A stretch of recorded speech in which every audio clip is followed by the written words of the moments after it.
Welcome everyone to the Know Your Local clothing swap featuring the clothing cycle. And I'm going to shout out the other Know Your Local folks. So I'm Katessa, and we have Kat and Kate as well.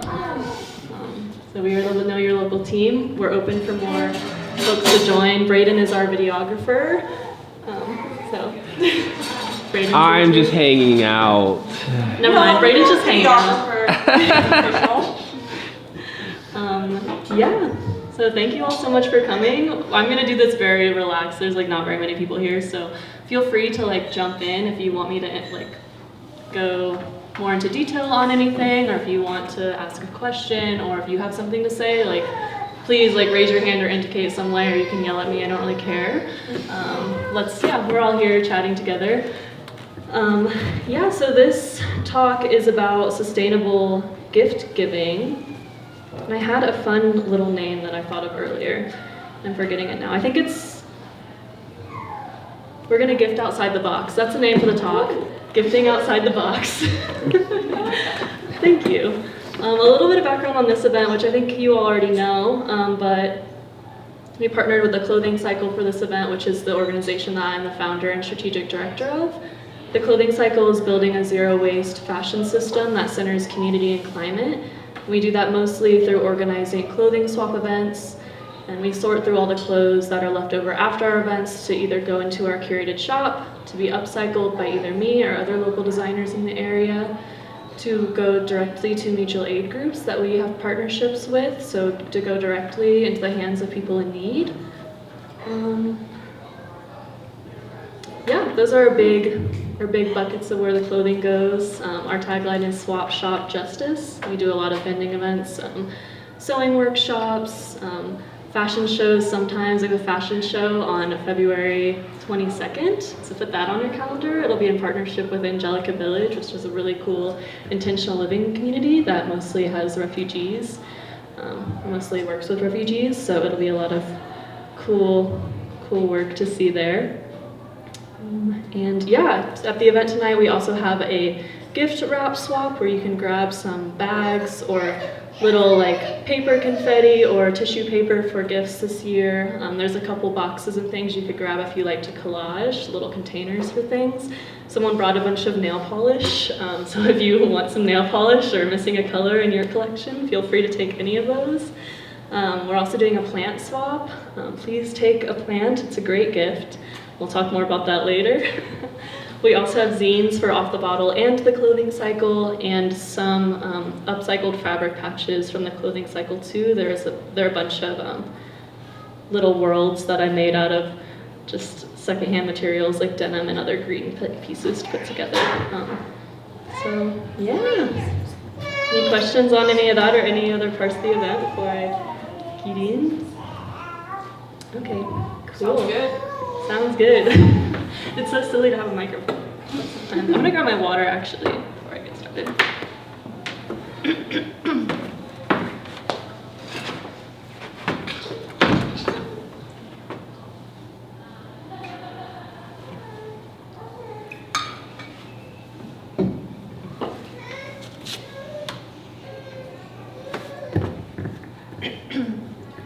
Okay, so the first thing that I want to talk about is the reason why I started the Clothing Cycle. So I'm curious first how much you all know about the fashion industry's textile waste crisis is how I'd say it. Oh, a hand raised. What do you know? I know that only 20% of clothing in thrift stores, I read the thing, only 20% of clothing in thrift stores actually goes back to people, and 80% goes into mostly landfills. Yes, so that is correct, and I was just about to say that statistic, so yeah, only 20%. No, it's perfect. I love it. Everyone, please know the statistic and say it off the back of your hand. Yeah, only 20% of what is donated to traditional thrift stores is actually sold in store, and most of the other 80% becomes a part of the global secondhand clothing supply chain and is likely ending up in landfills around the world. So in the United States, in the global north, we have this mindset, out of sight, out of mind. We do it with a lot of things. We do it with the clothing, as we just explained. We also do it with our recycling. I know last year China said they were no longer taking our recycling anymore. Go off, honestly. Why are we not handling that ourselves? yeah, it's a huge issue that we have, and it's a huge point of privilege that we have here in the global north to even be able to do that, to just export our clothes somewhere else. And it is actually a form of what's called waste colonialism. So we export our waste outside of the United States, the global north, onto, we export it to a place where we have power over them. And so actually in Ghana is the place where I know the most about it. In the secondhand clothing realm, we export a lot of our clothing to Ghana. It is the third leading place we export clothing to in the US. And that community actually buys bales of clothing from us to try to then sell in their secondhand markets. So that's a way where we have power as consumers, and as the global north, and like capitalism has these powers over these communities where they're now forced to sell the clothing from us in order to try and make money. But most of the clothing that ends up there, like we said previously, doesn't actually end up getting sold. A lot of it ends up in landfills, and a lot of the landfills in Ghana are actually on their beaches. So the ocean is actually pulling these clothing items into the ocean, and it gets wrapped around each other, and they actually measure it. They call it tentacles. So there's a nonprofit that I follow that puts out a lot of info on it. But yeah, they'll let you know how long the tentacles are, and that's like a way that they measure it. But it's super egregious. It's horrible. So yeah, think about that the next time that you buy clothes. Another question I wanted to ask you all in the intro part is, what brands are you wearing right now? Where'd you get your clothes? I'm curious. I can go first if you want me to. Go first. I'll go second. Okay, so I got this. It was a donation, I think, or from a swap. It is made in USA vintage, so she's pretty old. These pants are from Zara. I got them from a swap as well. And these shoes I just got from a donation too. So everything is secondhand that I'm wearing, and the pants are fast fashion from Zara. Yeah, I don't know the brand of the shirt, but it's something vintage. I think everything is from someone in my family today. The shirt's from a close friend. My pants are about 15 years old from my sister, which is why there's a hole in the butt and pants underneath it. Oh no, the pants underneath are because we went camping and forgot anything warm, and we had this strange experience of buying clothing in a Big Lots, which was really weird and a good reminder of trash. Like, I think of it as like trash fashion. Like, this is like meant to be disposed of in a second. Like, it was pretty strange to see, and good to remember that was like the only thing in that town to get clothing from. So, yeah, weird experience. Thank you. Anyone else want to share? What brands are you wearing? Where'd your clothes come from? Where'd you get them? I'm wearing Converse that I got 2 years ago. Nice. So these socks don't belong to me, they belong to him. So I know that these pants I bought at Ross because they were cheap, right? So I'll just own that. I think this comes from Duluth, but I got it at Goodwill. Nice. And this hat came from Spirit. Cool. It's a cool hat. It's Yeah. a trick or treat. Thank you. Thank you. Yeah, and there's no shame in any of this. You know, we live in this world, we buy new. I'm just curious kind of where we're all at right now. I did it. Yeah.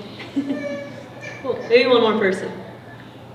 I can watch my clothes from Poshmark, but they have an addiction. From Poshmark? Cool. Yeah.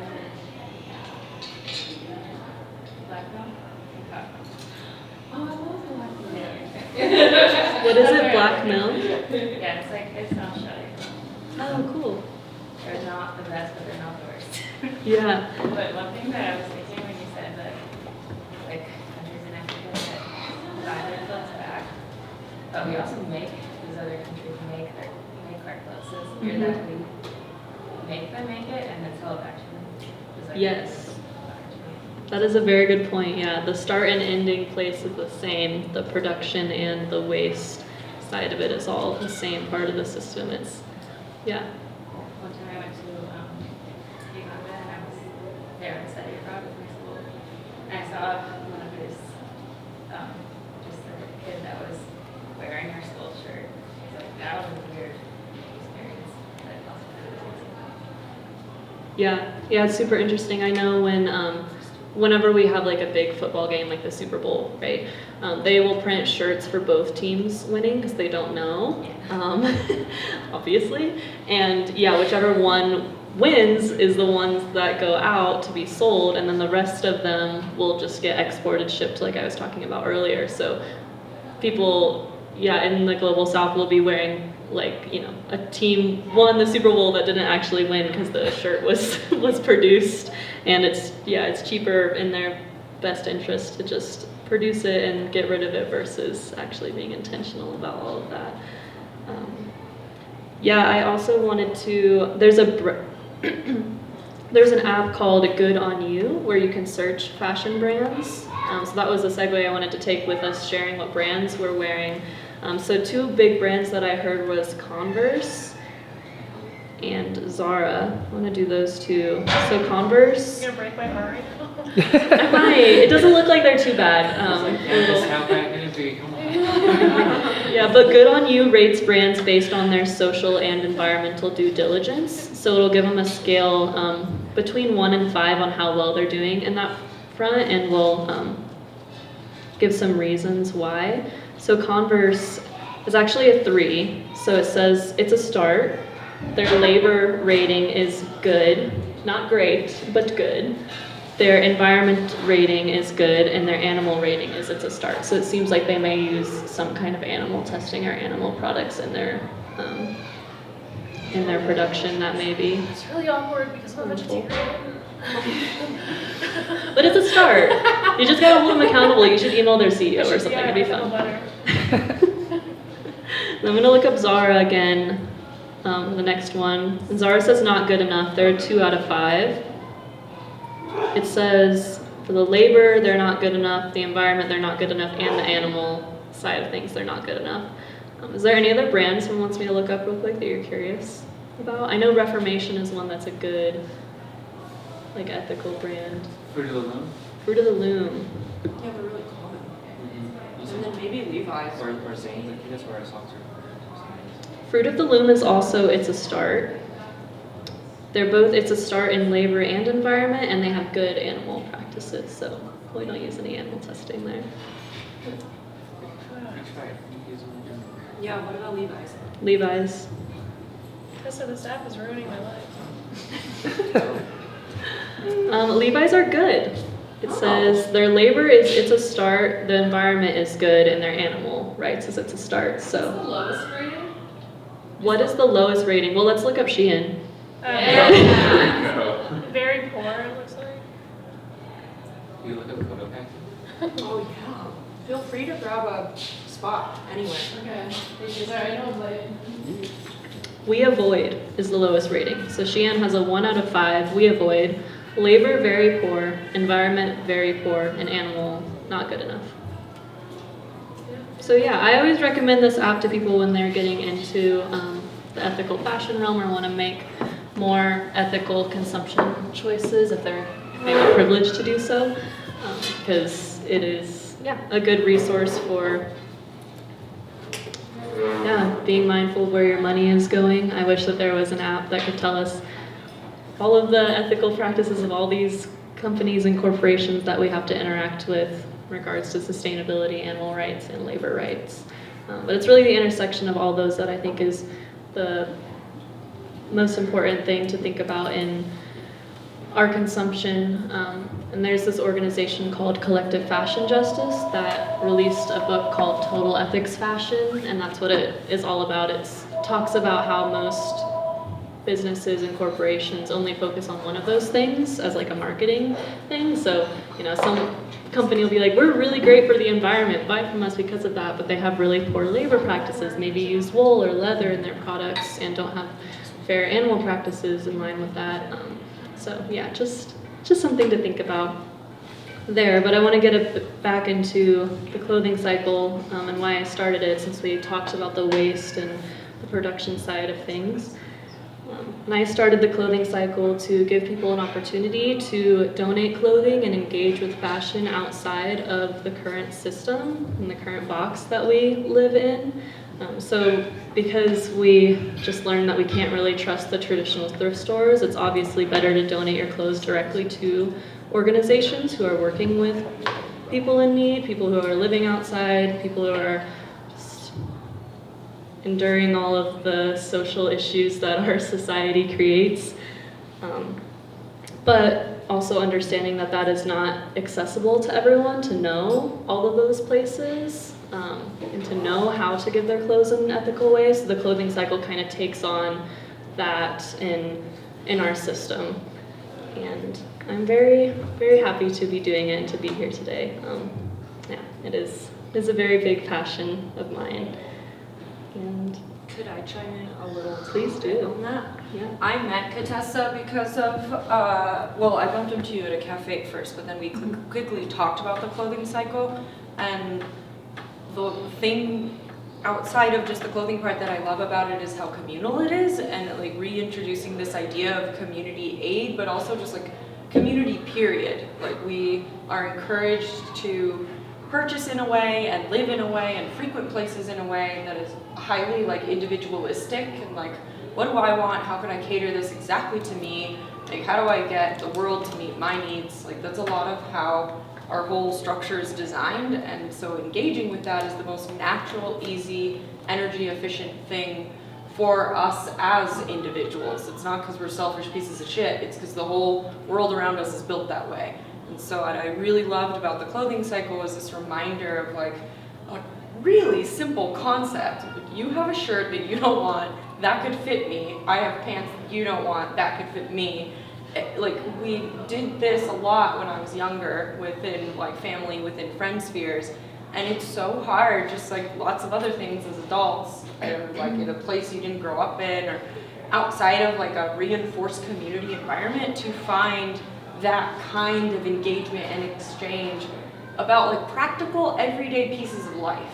So not only do I love that it exists, but I loved the reminder of like how else can we do really simple things that are more community oriented and create more spaces so that it's less hard on us to be like, fuck, it's the end of the day, I'm really tired, I want to like eat or get something, or should I have to like get something for so-and-so's birthday, whatever. Like, how do we have easy access to ways to do that that feel good to us, that are like from sources we like? So just a nice like food for thought of how to keep making that happen. And also thank you for putting like your entire life into this, because I know you do this all the time. Yeah, of course. And that was a good reminder too, because I started doing the clothing cycle actually from my dorm room in undergrad.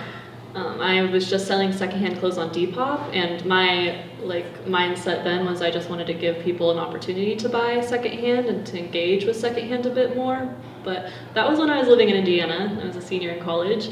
I moved to Denver for grad school. Now I have my master's in social work with a concentration in ecological justice. But that program and like learning about social justice and the intersections between social and environmental justice, especially in the fashion realm, really pushed me to do things to be more community focused, because it's what we're missing in our society.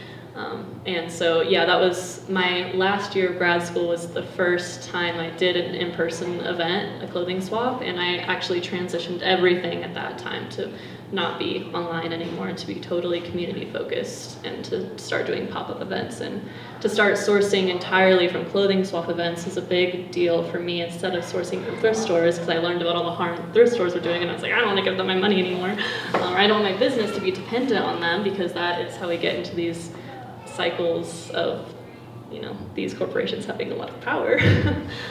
So yeah, that was, yeah, community building is a really big piece for me, and I think it's so interesting in the society that we live in. It teaches us to, and I want to talk a bit more about this, maybe this is the time to do it. I want to talk about style and the implications of style that we have living in this capitalist society where everyone is taught to just conform, and like I think about like when I was in high school and even in college, 'cause I worked at American Eagle for a couple years when I was an undergrad, and you know, I had a great discount. I thought it was amazing, and I was buying so many clothes. I really fell into like the fast fashion habit at that point in my life, and it's so interesting to look back on because the only thing that my style was dependent on was on like the new styles that American Eagle was putting out, for example.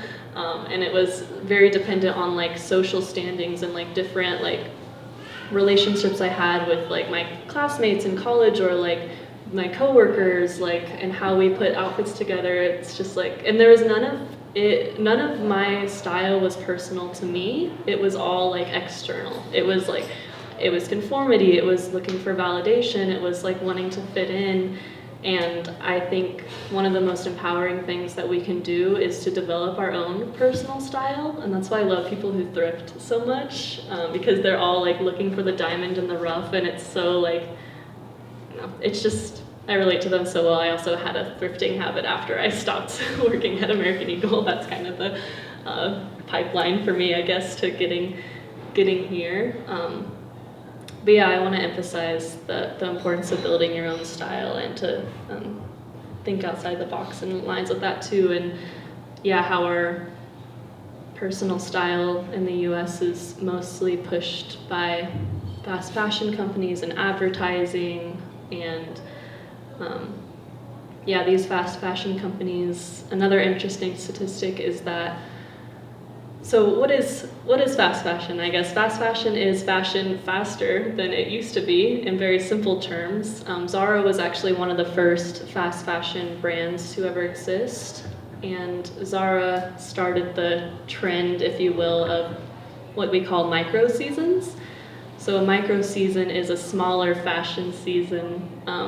Like previously it was like summer, fall, winter, spring, so we would get new clothes every season in line with the weather and the earth. And yeah, fast fashion really like sped that up, and now we have 52 micro seasons, so that's once a week where companies are putting out new styles. I know Shein puts out like 6,000 new styles a day. What? Yeah, it's Sorry. I should not even get that. let that sit in. Yeah, they're really out there. Something I will say about Shein that's kind of cool is they don't produce everything as soon as they put it out, so they wait for someone to order it before they produce it. But it doesn't even matter that they do that, which is like, because that inherently is a sustainable practice to like produce something after someone orders it, because then you don't have any dead stock. But at the amount that Shein is producing, it actually doesn't matter. And the amount of styles that they put out, it doesn't matter. 6,000 styles that they're putting out a day is egregious, and the amount that people consume in relationship to that is egregious. So Shein is egregious. AI designed, because how big is that? Yeah. Oh yeah, we get the Shein clothes at the swaps too. We see them come through. Yeah, they're interesting. They're definitely not meant to last. Yeah, I think our clothing the statistic is that most people wear clothing less than 7 times before they throw it away. Yeah, so the life cycle of clothing has decreased, and the amount that we are producing has increased. And so, yeah, those two things interacting just creates this textile waste problem that is egregious. And yeah, it's all out of sight, out of mind. We don't have a very transparent system for the supply chain for these things, so a lot of people really don't know what is going on, and so they're unknowingly complicit. They lack the like informed consent that could go into like actually knowing what's going on. So I don't know, it's just really sad. Obviously, it's horrible. Yeah, I wanted to talk a bit about Black Friday too, but not too much. I just wanted to talk about the waste implications of Black Friday, because I know I've been seeing a lot of that recently on social media. A lot of fashion influencers, like slow fashion influencers, have been putting that out, talking about how Black Friday for a lot of fashion companies is really just a way for them to sell their dead stock inventory. So the inventory that no one wanted previously, they just put it on sale and try to sell it to you. And then in other ways, it's also, of course, Black Friday is another egregious part of our society where we just produce too much and consume too much. So yeah, that's the last I will say on that. But yeah, I wanted to talk about being a consumer and what that means. So I think first we could get a little definition on what a consumer is, if anyone wants to shout out some words on what that means to you. Maybe buying.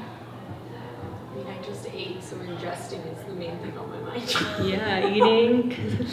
Yeah, that's another form of consuming. Material. Yeah, materials. Collecting. I think maybe like one element of consuming in the 21st century that we're all aware of, and sometimes it's a little more alienating to buy a product when it's not made by one person, it's made by this big system, like you said, Shein. You don't really have a relationship with the source of the product. So that's one of the appeals of perhaps the clothing cycle is, or working with a farmer, or working with the Habitat Restore, or working with like a cobbler, someone who fixes shoes, because that surprisingly still exists. You could hope to have a relationship with the provider of a product. And that's like maybe like what we want as consumers, is to have some sort of relationship with the source of the good. Right, yeah, there's a spectrum that exists within consuming, and like the personability, or like knowing where they come from. That's really important. And we're kind of always moving the dial towards everything's getting a little bit cheaper, but maybe you don't have a relationship with that store, or maybe that's just internet shopping. Yeah, maybe. I'm also seeing like a spectrum of connection versus disconnection in that too, that I think is very, very apparent. To be honest, I didn't have a definition for consumer coming into this. We're all consumers just inherently by living in the global north. Like that is just an identity that we all have and have to live with and have to interact with our society in that way. But there's a lot of things that come along with consuming, that are materials, collecting, this disconnection that can happen, especially if we're buying from these big corporations, so that the hands of the product or service have been passed through so many people to get to you. There's a lot of like dehumanization in that too, especially if you get into the corporations that have the labor rights issues, and there's spectrum there too in all of it. I would say like the information we like see as well as another form of like consuming is like what is the news we get, or like the marketing feeds we get, if we notice it or not. That's like something our brains constantly like consuming, is the information around it. And we have these supercomputers in our pockets now that allow us to tap into this like so much more than previous generations have. Yeah, a big piece of consuming is media consumption and information. Yeah, you just reminded me, I can hop on YouTube right now and watch a video essay about any topic I wanted to, basically. That is really cool. That's a huge privilege. It's also, a way of consuming information that not everyone has access to. And because we have little computers in our pockets that we, can do that and just search something on Google and know an answer really, really fast. There's a lot of like instant gratification that comes along with consuming too. That is really, really interesting. Well, and consuming by nature is not an exchange. Like the thing that stands out to me most about the word consumes, to take in, it has nothing to do with putting out. And so consumerism, or like a world that runs off of a consumer dynamic, is like the opposite of what we were chatting about earlier, of kind of cultivating some sort of network. And not that everything needs to be a direct exchange, like money has been around for ever and ever and ever, because it allows for one good to be swapped for another good in a floating way, right? So I wouldn't bash it entirely, but contemplating more heavily that how much are we putting back out? Like, what is that balance? is something Yeah. that stands out to me when I think about the word consuming. It just pops into my head. I'm like, there's an output somewhere. Like, where am I putting it? Like, Yeah. what is the exchange and how intentional am I about it? Yeah, there is going to always be an energy exchange, and I think in most cases in consuming in the global north, it's like the energy exchange is the money, right? Like the money is gone, and like that's what everything is centered on, and that's what we're giving the power to. But yeah, there's also the like culture. There's a culture of disposability that goes along with consuming. There's actually a really interesting lesson about the culture of disposability on the Slow Factory's Open EDU. I recommend everyone watch it. It's one of my favorites. But in that lesson specifically, they talked about where this culture of disposability comes from. Like, why do we throw? Like, why do we feel like it's justified to throw all these things away, to have these single-use plastics, to just engage in disposability so much, like all that we do in our society? And it actually started with Gillette razors. So disposable razors is where that really kicked off, and I think that that's really interesting. You hear like the old stories, or well, people buy old houses and they'll find a bunch of razors in like the walls because they had a little slit to like throw them away, and like that's how it started. So yeah, really interesting fun fact. But yeah, going along with consuming, there's also the overconsumption piece, which we've talked about a bit with the fast fashion, kind of inherently goes along with over-consuming and overproduction, which they are connected. But yeah, I just wanted to bring up in that, like, what part of production and consumption do we have control over? It's the consumption piece of it. We can choose where we buy. So that's why I emphasize so much to make choices that are aligned with your values and support groups, communities, corporations, companies that are aligned with your values. Because their forms of production will also be aligned with your values. And if we all stopped buying fast fashion tomorrow, the system would collapse. I think that's beautiful.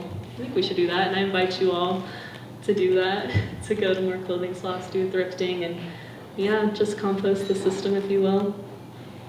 But I know we are here to talk about sustainable gift giving, so I'll stop talking about fashion, even though it's my favorite topic. And if you want to talk more, we definitely can chat more afterwards. Let me know. But yeah, I wanted to offer some ideas and then ask if anyone else has some ideas too. But some sustainable gift ideas that I brought into this conversation is you could get services. Like gift certificates for people, so you can get your friend a massage. Maybe they're really stressed out recently or just need some body work. Kate does massages also, as she said, so you can get a gift certificate from Kate. A tarot reading would also be a really cool gift if you wanted to buy a service for someone in that capacity. Buying someone a tattoo is super cool, very personal. They can get something that they will cherish forever and know that you gave it to them. You can also do something a little bit more on the sustainable side, like a plant. You could also gift someone maybe a recipe that you made up. I think that would be a really personal gift. I have a really kick-ass vegan biscuits and gravy recipe that I love to share with people. You could also make someone something, make a little art piece, painting, collage. That would be pretty fun. You could, I think another cool idea would be to get someone a really cool jar that they could take to their local zero waste store and refill it with a cool lotion that they have there or something else in that capacity. And you can even decorate the jar with like jewels and ribbons and make it really personal and just a gift. What other ideas do we have?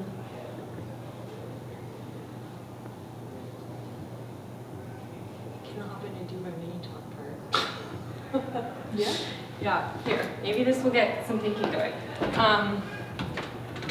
I would love to know Don't get too close though. different things that you guys have done that you think of as like a sustainable gift that you've given. But before that, I would say, to emphasize the idea of like, what the hell does sustain mean? Like we say sustainable all the time lately. It's like a trendy word like green or anything else. Kindness, love, care. It's like, what the hell do these words mean? And to sustain means that you can keep it going. It's to maintain or to hold or to support. So if a building is sustained, it means it's structurally sound. If a practice is sustained, it means it can keep going over and over again. And since anything that happens is an energetic output, for it to be sustainable, it needs an energetic input. So somewhere in the thought process of creating a sustainable thing needs to be this sort of math of like, what does it take to do this operation, and where am I getting what it takes? And can the operation itself generate what it takes? That would be the utmost sustainable thing. So sometimes when I think about sustainable practices for myself, I have to go outside of myself because I am not a source of all things. And then you can tie in the community piece. So a sustainable gift doesn't need to be like, does this come from my house or from me or from my place? It could be, is this sustainable gift something that is coming from my community, supporting my community, and then allowing me to put something like back out into it and get something from it? Like, does it sustain me and them, right? Like, you're not separate from your community. So ideally, a sustainable thing that you're giving away would in fact have some sort of indirect benefit to you, because that's the most sustainable way of living across the board, is that you keep getting replenished because you're part of the everything that you're meaning to sustain. So for example, a sustainable gift that my sister and I have done in the past is jam making for the family, because my mom's a really good cook, and so we make the jam, which is quite simple. You just stir sugar and fruit for a long ass time. It sounds fancy, it's very easy. You need a pot, fruit, and sugar, a little bit of water.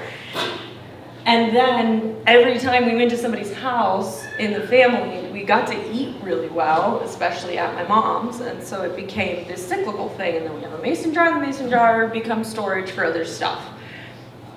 Other sustainable ways that I've had gift-giving practices occur that I think can be a little bit more practical for people who aren't as, maybe not as inherently crafty, or you're just really fucking busy all the time, and it's like, that sounds great and all. I would love to like design somebody something and make it from scratch and spend 5 hours on it, but there's 50 people in my family and like we do a gift thing and I simply can't.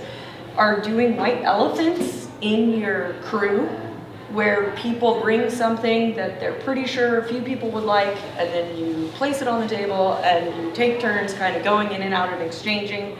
And that does multiple things. It is sustainable in that the item that you have given is going to somebody who actually fucking wants it.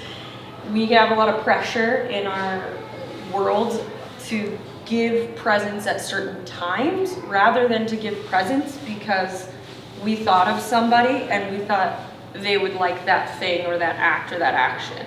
And so stuff like a white elephant allows you to deal with the fact that you alone are probably not going to be able to take off that social pressure from the crew that you roll with that has it. So don't take on that burden. That's not sustainable. But you could participate in it and kind of segue people into more sustainability by doing stuff like a white elephant.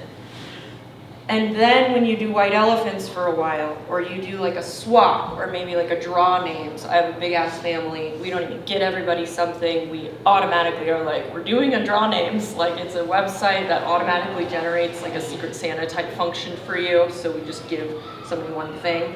Part of what people tend to find is they're like, right, we don't have to give stuff so much at these arbitrary times. So you're giving not only an object in that moment, but also a concept that is then able to be carried forward into every other aspect of that person's life and challenge some belief systems that are creating for fast fashion, creating for ordering off of Amazon last minute, that kind of thing. So thinking about sustainability in this kind of more detailed, like broad spread way, more nuanced way, can often help with that like generation of like what would be a good gift. Other ways that I think can be helpful when you're like this is kind of new to me again, like I'm not a very creative person, like what if you're stuck in that spot? Katessa mentioned services, and I just want to really emphasize services. Services are a great way to do something much more customizable because the service provider is going to spend time engaging very deeply, hopefully the service provider will do this, with the person that you've gifted the service to. So they're getting something that really suits their needs and has a lot of like attention and care attached to it, and they're getting a resource. Because yes, it was the one service, but now they know someone who can do something that maybe they didn't have a connection to before. So you've granted them the insight, the knowledge, the contact point to a provider that probably does something that they really like and want to seek out again, and then that spreads out to their friends, their family. So you've given your person a service, and you've given that practitioner, who is likely in your community or directly in theirs, another point of essentially free marketing, which as a service provider, it's almost all word of mouth. And it's a really beautiful thing to see how community gets to be created because you have people who just believe in what you do and feel the gift of it. And so services can get they can feel a little like, maybe I didn't do anything, or it feels a little light. Like I've heard people be like, it's not personal enough. And it's like, well, it's pretty damn personal. And services can get quite creative. So massage, kind of a well-known service in a lot of ways, but a haircut, a free meal. There's a lot of private chefs out there actually, and it sounds like a fancy ass thing, but really a lot of private chefs, the meal cost translates to about $15 a meal to $20 a meal, depending on the private chef. And that's about the same as going out to eat at a restaurant. So you can get into stuff that like maybe you hadn't thought of before. Perhaps somebody comes and cleans your house.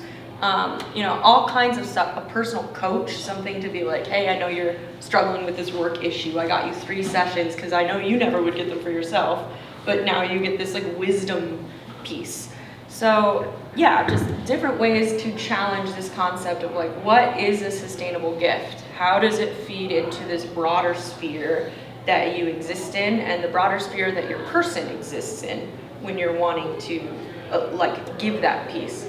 And the last thing I'll say before I'll ask some questions and pass the mic back is that a big piece of sustainability, I kind of already mentioned it, is like, will that person use it? Like, do they like it? Do they want it? Does it feel good to them? And I don't think it's a big problem to give a lot. I think giving a lot is very beautiful. I don't like the pressure of the timing of when to give, like present time I always find very odd. But I actually think it's quite nice when we contemplate that we're taking a mental load off of someone when we give them something, because then they don't need to go out and find that thing. And that's a lot of mental labor that you've just taken away from them. So when you think about a sustainable gift to somebody, asking what they want, although it can feel a little taboo, is actually quite nice because you might be giving them work if you give them a piece of shit that they don't have any use for, and you're giving your relationship a strange dynamic. Like, how many of you have gotten a present from somebody and you're like, fuck, I now have to put this stupid book on my bookshelf, or claim that I have read it, or hang it on my wall for at least a second. You're like, damn it, like, you just gave me labor. You did not give me something I can appreciate.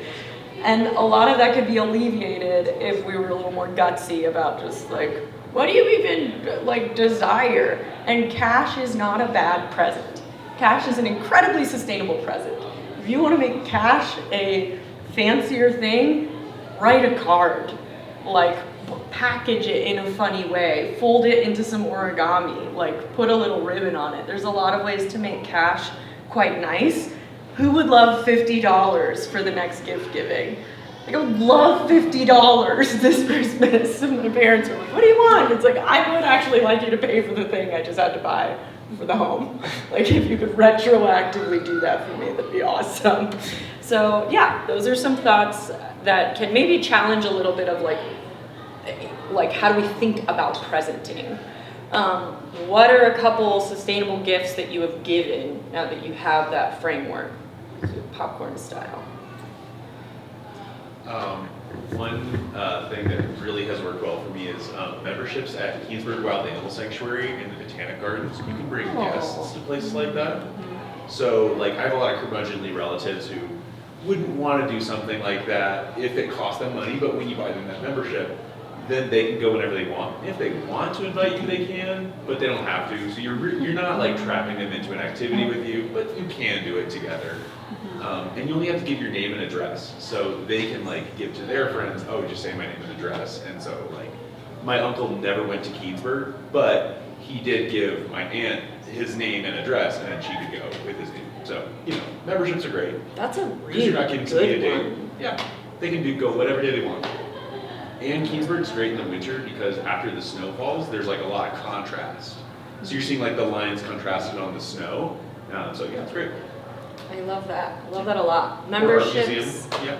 Another big great thing about memberships is that they really rely on a lot of like out of towners, basically, like places like museums, places like the gardens. Like they're getting a lot of their money from people coming in from out of town. So if you give somebody a membership, you're doing that same thing where you're like giving them an opportunity to bring more people, and then the word spreads about that resource. One other thing before the next popcorn style, I just remembered a key point that I wanted to share, which is that taking people to places like the library or engaging in free resources is another really cool way to do sustainable gift giving. There's a ton of organizations that do a boatload of awesome shit. Like the library's got really amazing events at it. I forget them all the time, and then I look them up and it's like, okay, this is free, and half of why I'm less attracted to it is because I didn't pay for it. There's a weird thing in us that's like, if you paid for it, it's valuable, so I should like it more. So trying to rewrite that in yourself of like, can I take my friend to this free fucking concert or like an expert talk by a really cool author? Like that's a great gift, and it reminds them about free resources, and technically we are all paying for that because our taxes pay for it. So if you feel any which way, you bought the library, so go you. Yeah, anybody else have a thing that pops into their head of like a fun thing they've done gift-wise? Quiet crowd. This would be kind of mischievous, but you could like take a relative to a free show and just like don't mention that it was free. That's true. You know, If like they were weird I'm not saying about it's the most awful gift, and it's a little bit Loki-esque, but like you don't have to tell them that it was a free thing. I love And they'll that. have a great time. Yeah. If they would value it less, then don't tell It's a them. little bit Larry David of me, but like I've done that. Yeah. I've taken people to things that were free, and they're like, "Wow, what a great show! Where'd you get these tickets?" And I'm like, "The internet." It's fine. I like that. I've re-gifted those bad gifts. Yeah, regifting the bad gifts. I think that's a very kind thing. Super succinct. Yeah. We're curbing our enthusiasm this Christmas. Yeah, don't hold the crap you don't like in your house. Like, gift yourself the gift of getting rid of it in an ethical way. Like, who wants it? Like, find somebody who wants it and give it to them. Denver Recreative, has anybody heard of that place? Mm-hmm. Isn't it amazing? It's a junk drawer for everyone. It's everyone's art junk drawer. So if you're going to get somebody art supplies, ultimately a delightfully sustainable practice, then you can get them from Denver Recreative, which is just people's used art stuff, or instead of like Pop Up by Joann's or something like that. We'll also kind of run like fast crafting Michael's and Joann's. Yeah, I don't even want to know where the material at Joann's comes from. Dude, Don't wanna know. I worked at Michael's. A huge amount of the like price that you pay is to cover their like loss budget, which is massive. I worked shipping, and if you have one of those boxes fall, they just throw away the entire container. I worked at Victoria's Secret as a like young kid. They just slash the bras they don't sell. They don't even donate them because it will lower the value of the product. So they cut them and then put them in a mashing trash can. So there's a lot that goes into shopping at places. That's nuts. the value isn't because of the material, the value is in part because they need you to think it is valuable. So scarcity is created by throwing it away. So it's a piece to contemplate when you're thinking about finding objects. And a lot of those brands will think that if people get those clothes, a lot of those brands will also put a value on the people who are wearing those clothes. So that's a lot of the reasons, like Coach does this too. They like slash their bags if they don't sell because they don't want like poor people to wear them because it's not good for their brand. So yeah, sounds like Victoria's Secret is kind of in that too. And they use prison labor, so I just want to shout that out real quick. Yeah, very much so. That's why separated the roaches or like Oh, right, yeah. So, there's a really interesting documentary about Abercrombie on Netflix, by the way. Did you guys hear that in the back? She was saying that Abercrombie also limits their sizing so that larger bodied people are not seen wearing their clothing because fat shaming is a thing that America loves to participate in. Yeah, and Brandy Melville, the one size, please. Yeah, so lots of places that engage in that kind of dynamic as well. But does anybody have more creative ideas now for something they would do later? You've heard us chit-chatting about some things. I used to make like coupon books, like handwritten coupon books, like at IOU, for like quality time, or even like concert tickets, where it's like VIP, here's what the concert was, and we give them to you, so I had it. Yeah. Which there was 2 partners for that in case if it was a partner in case it broke up. But anyway, but also because it was cute. So make your own coupon book, like the old school. My mom used to make us these on Valentine's Day. It was adorable. It's like let's have a blah blah blah time. Time is really a wonderful gift to give somebody. So is your attention. Most people would like to give your pointed attention or get your pointed attention for a while to develop a relationship than they would an object that lets them get lost in their own world a little more. And again, you're giving something quite sustainable because it's nourishing to people's systems and it can go a long way. Yeah, well, I'll stop trying to get you guys to engage in the dialogue. I hope that you have nice thoughts going on in your head of how you can carry this forth. The last little piece that I'll share is that I really like to get stuff from local artists. We've mentioned like local practitioners, local providers.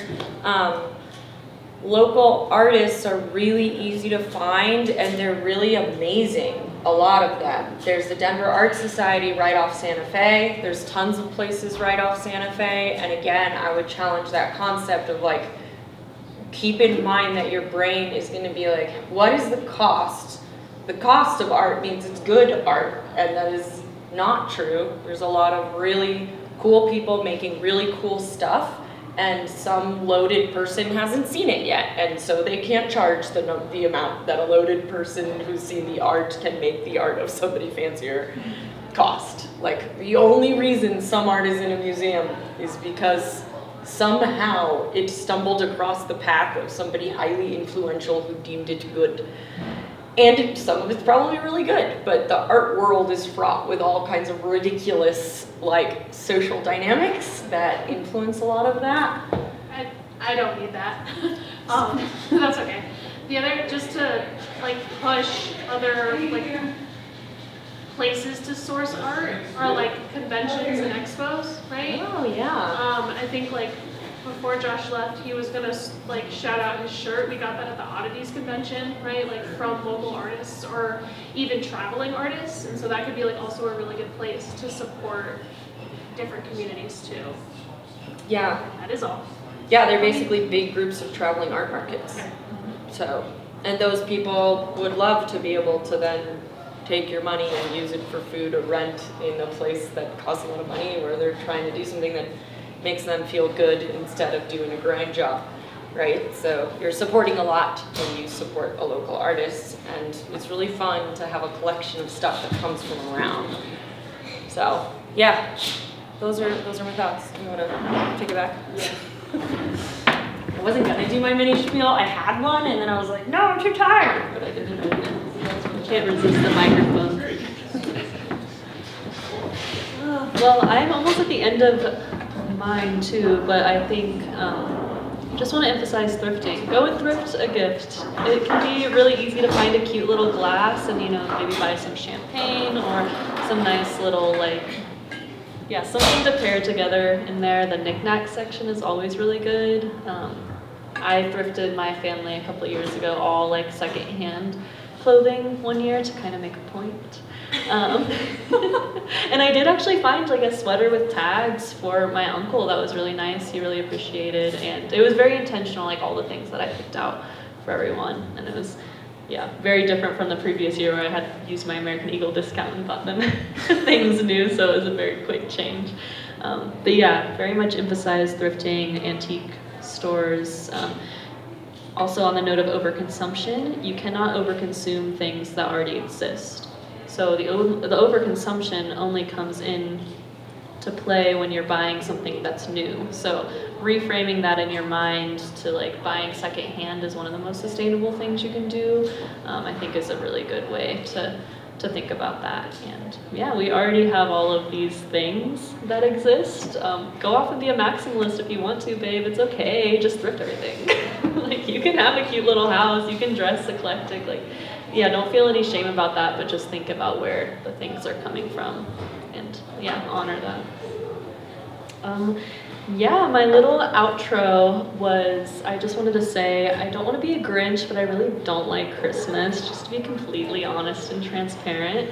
I think for me, I just like have a lot of religious trauma, and there's like the intersection of like religion and capitalism that really comes to play with Christmas, and that's something I never really understood growing up, is like why it's so connected to like the sales and the consuming of it all. So that was always really uncomfortable, I guess, for me. I really like the idea of intentional gift giving, and I'm very grateful to have been able to give this talk and share that today. And I may not love Christmas, maybe a Christmas hater, but I do love getting together with friends and family and eating food and like showing each other that we love each other. So there's a lot of ways that you can do that. That's outside of, I bought you this thing, please take this thing.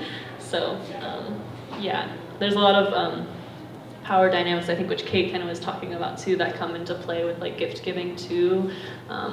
So just wanted to like speak on that, like, if you have a lot of money, you have the power to buy something like cooler than other people. So just wanted to throw that in there too. And I'll end it with, I encourage you all to break the business as usual that we are currently living in, and how you engage with consuming and how we're buying gifts this season, and gift outside of the box this year in a way that centers the earth and future generations. Thank you all for being here.